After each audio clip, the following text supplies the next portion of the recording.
Choose your words wisely and watch your tone. Hello class, welcome back.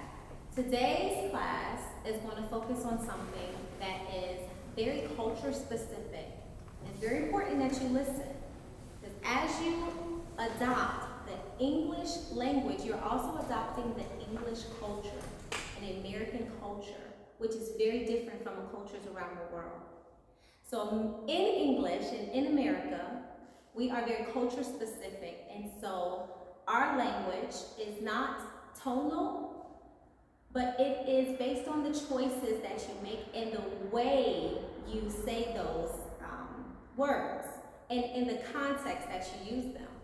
So it's very important to be specific and to collect your thoughts before you speak, so that you do not offend someone that might use those same words in a different context.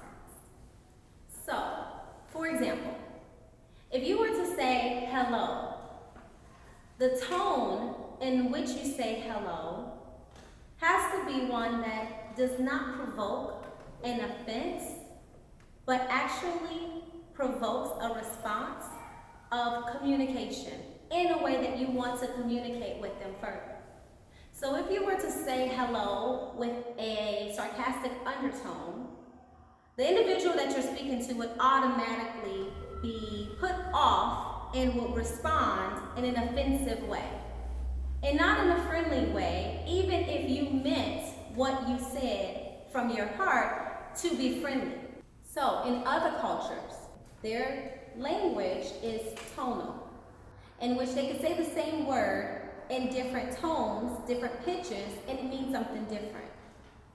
In our culture, if you say a word or you say a phrase with a specific tone, it produces a response and not so much an understanding. So we could say hello sarcastically or aggressively, and the response will be based on the way the message was delivered, not so much on the pitch. We have to be very careful in America because it is very easy to offend someone based on where you are in the country.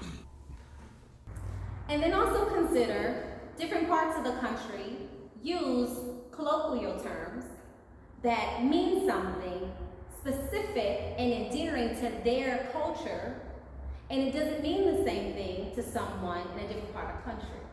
So for instance, if you were speaking to someone from the north and you would say something that is very specific to their culture, they will understand it. But if you say the same thing in the south, it might come off offensive. So it's very important to educate yourself on the culture that you are a part of, so that you do not offend in the way that you deliver the message that you're trying to say. Choices matter. The way you formulate words matter. The way you collect your thoughts matter. And then also consider body language is hyper important and hyper relevant. The way you use your hands can be a form of aggression or a form of passivity, as if you might not really want to engage in that conversation at all. Eye contact matters. If you choose words that indicate you want a relationship and you are not giving any form of eye contact, the delivery does not provoke the response that you want. In fact, it might cause someone to be more standoff or less able to engage with you. So be very clear of the way you choose your words as you're learning this beautiful language. It can be confusing, but it also has the ability to make a strong impact in the way that you build relationships in your new home.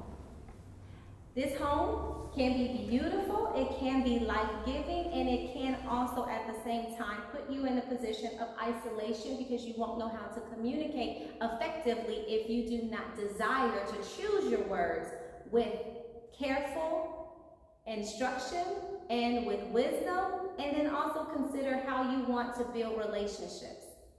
It is possible to offend someone with word choices, but it's also possible to build lasting relationships, connections, businesses with the right choices of words.